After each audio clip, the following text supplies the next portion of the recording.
Hello everyone, my name is Dennis with Sec or Security, whatever heart desires, and in today's video we're going to be trying out TryAcme's new latest simulator, and it's called threat hunting. So it says here, uncover hidden threats and expose blind spots with real attacker-based training, sharpen your threat hunting process to spot real adversary behavior, and that evades traditional tools. Okay, cool. Here it says build real-world detection skills and strengthen investigate instincts. Okay, help analysts spot signs of compromise early and significantly reduce dwell time. Break attacker patterns by learning how to move. Simulator mirrors current attacker techniques, ensuring teams train on up-to-date tactics instead of outdated textbook patterns. Then we have the role of a threat hunter here. Sharpen our instincts and enhance your threat hunting skills with our simulator, where you'll investigate logs, analyze artifacts, and map attack chains to uncover the full story. So yeah, learn through real-world incidents, master the MITRE ATT&CK framework, and we'll talk about this framework as well. Investigate through SIEM and logs. SIEM that we will be using is Splunk. Monitor progress with advanced metrics. Compete with your team. Okay, so I guess it's like try to sell us something. So these two scenarios are free, and the scenario that we're going to be doing today is the health hazard. What I do want to go over with you guys is the MITRE ATT&CK framework. I guarantee you this framework will appear up if you do want to take a career in cybersecurity, because this framework is a really robust and definitely a one that you should know some parts of it.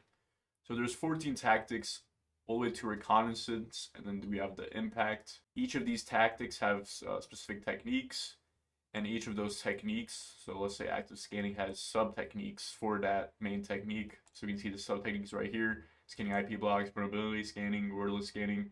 Basically all falls under active scanning. We're touching the surface of the MITRE ATT&CK. Obviously, I'm not going to go over the whole video on what the MITRE ATT&CK is, because that will take up a lot of minutes on this video, as we're going to try, the threat hunting simulator from TryAcme. Also, I do recommend the cyber killer chain, which is kind of like the MITRE ATT&CK framework, but it's just the killer chain of what the threat actor does. So from recon, what we said, and all the way to exfiltration. And we will see some of these killer chain methodologies in the lab that we're about to do as well. Okay, health hazards. After months of juggling content calendars and a caffeine-fueled brainstorming, co-founder Tom Whiskers finally carved out time to build the company's first website. It's supposed to be simple, follow a tutorial, sell a few packages, and bring their brand to life with lightweight JavaScript magic. But between sleepless nights and copy-pasted code, so that's obviously you don't want to copy-paste code, right? So DevOps, right? You're developing code, but it's DevSecOps, which means you're shifting left, which is a security way of developing code. So you're obviously making sure the security of the code is in place first before developing the code in the first place.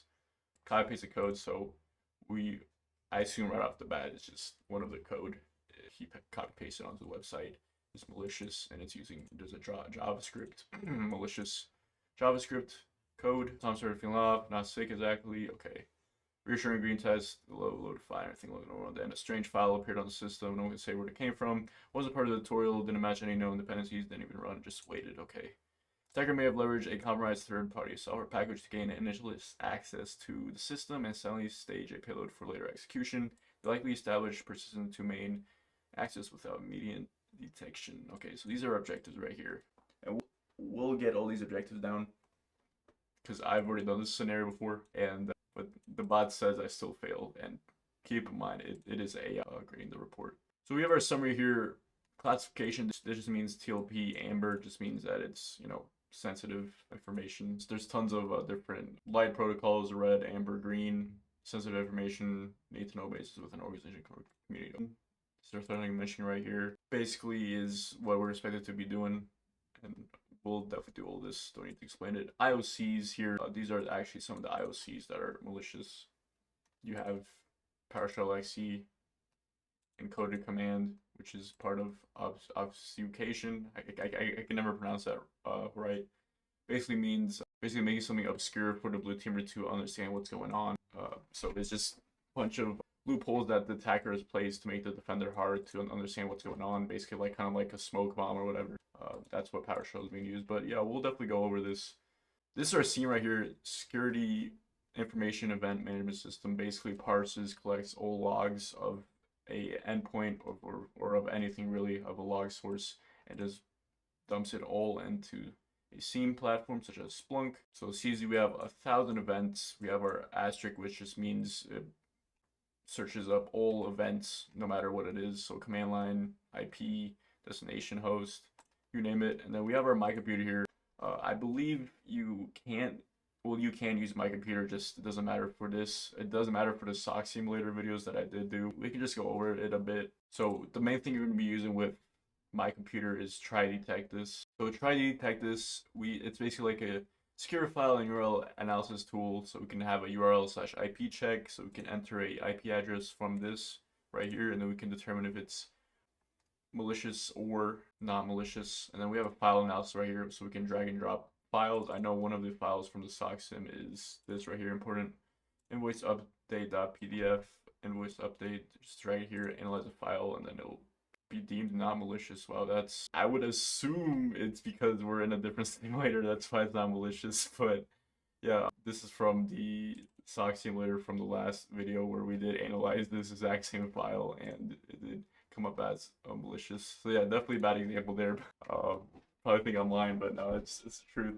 But yeah, same thing with the URL/IP check. We can, type it in right in the IP here, and then it can deem as malicious or not. And documentation, you always want to look over this. We have our employees here, then we have our asset inventory, see the IP range, and then here is the timeline. So this is how we're going to be submitting all our answers. Reconstruct the attack chain helps you map out the sequence of events that occurred during the incident, from the first company to final action taken by the attacker. Based on the evidence you cover in the scene, mainly at each stage the attacker took, think of each card as a chapter in the story of the breach. So yeah, and we'll be mapping this through the MITRE attack. So kind of like what I said, with the cyber kill chain you see here. Basically, we're going to summarize the 3 steps that the attacker did to achieve, actions on objectives, exfiltration, carries out its intended goal actions right there. So we'll be doing that. And threat report, this is basically similar to the attack chain, but it has a hypothesis, and then it generates a threat report for the AI to grade. So the hypothesis is an attacker may have leveraged a compromised third-party software package to gain initial access to the system's Analyse stage, a payload later for execution. They likely establish persistence to maintain access without immediate detection. So yeah, since I've done this before, I've already went threat hunting. Feel free to go threat hunting, right? You can maybe see command line, or you can maybe, speaking of command line, you can maybe do events with this field and click this right here, and then you can see users, or excuse me, not users, still the same thing though, computer name. Why is Tabitha have the majority command line, especially from where she is just a copywriter, right? What is she doing on the command line, And but the main one that we'll be doing or analyzing, we will command line back here, then we're just gonna click on computer name, then we can click on Tom. Then we can see his command line. And we do see some weird stuff, right? We see get user bin bash, could be malicious.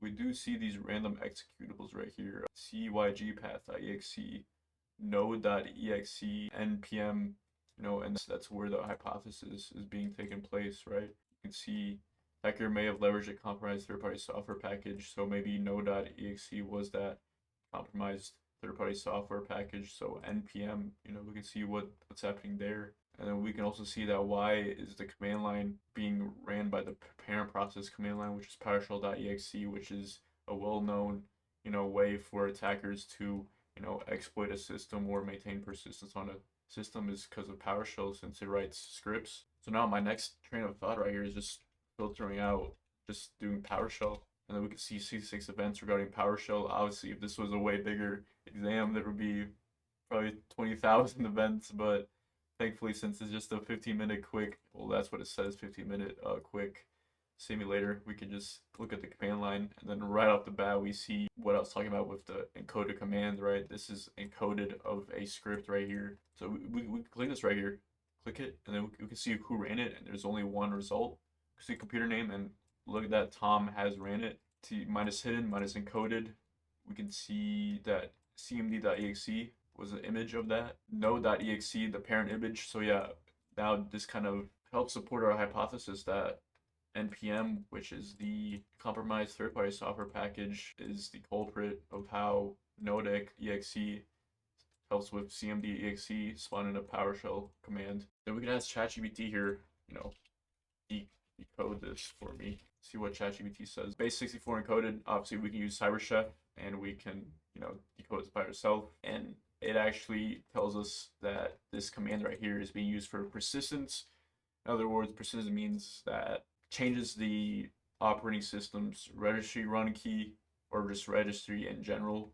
So it kind of creates like a backdoor for the threat actor to constantly, gain information, exfil information, do whatever, because it kind of creates a backdoor. So the threat actor will constantly stay in your system because it has persistence. So this is the path that the attacker choose to maintain persistence, and it actually tells us here. So this is the HKCU, which is the registry path, and then this is the name that the attacker is trying to like mask that under. So it's away Windows Update Monitor, which is kind of, it could be malicious when you look at it, or it could not be malicious when you look at it in a Steam platform.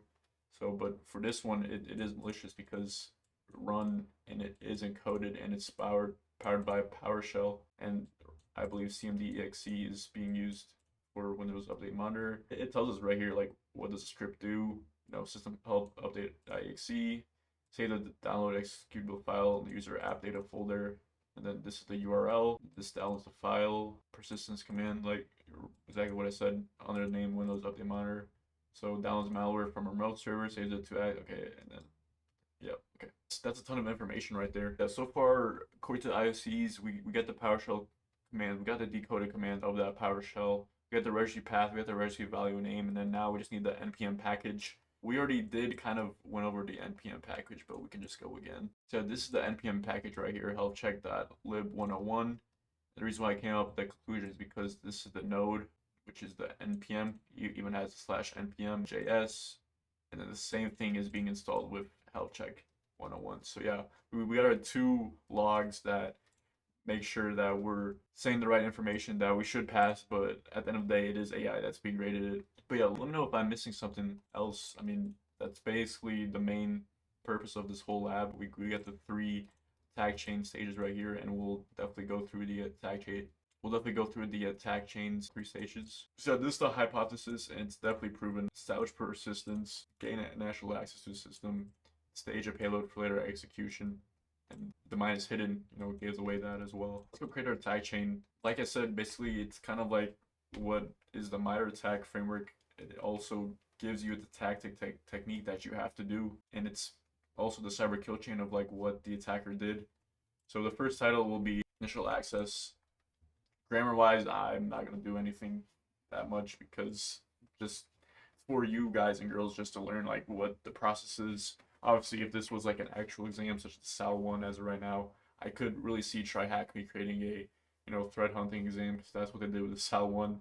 And in my opinion, you really didn't go threat hunting in SAL 1 because the information was already parsed there, just like how it was in the SAL 1, well, excuse me, not the SAL 1, but the 2 SOC simulator scenarios. The information is already parsed there for you. Adversary step description. So we can say trojanized npm package, and then we'll copy and paste the package, right? And this is the package right here.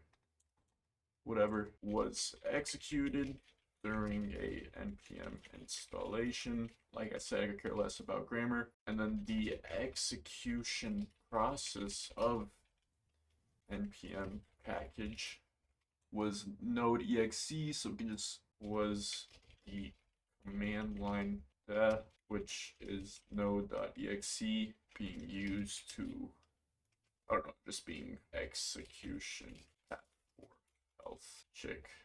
I just do health check. You guys get the point. Timestamp, we could just, I could never get this one right. Basically, you want to do a timestamp of this. I think this is the right answer. Could be wrong. Just go back one, click the 21st, 10:59, 4. Okay, 4. Yeah, I could never get this wrong doing these simulator. I could get this wrong. I mean, I think this is the right answer. Could be wrong. So this is the tactic technique. So this is what we talk about the MITRE ATT&CK framework. Go back to the MITRE ATT&CK. So the tactic, I already gave you guys the answer, is an initial access, right? Initial access, click this, and then we have the techniques for the initial access. It doesn't give us sub techniques, which makes sense, right? So it gives us 11 techniques here. And what do you guys think is the answer for the 11 techniques for initial access? The answer is supply chain compromise, because adversaries manipulate products or product delivery mechanisms prior to receipt by a final consumer. Okay, so yeah, so that's what he did, right?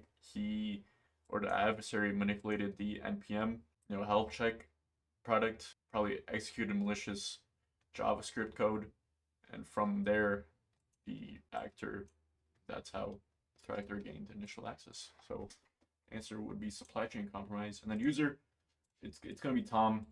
That's because that's just what the logs say, right? You know, we see clear name is Tom.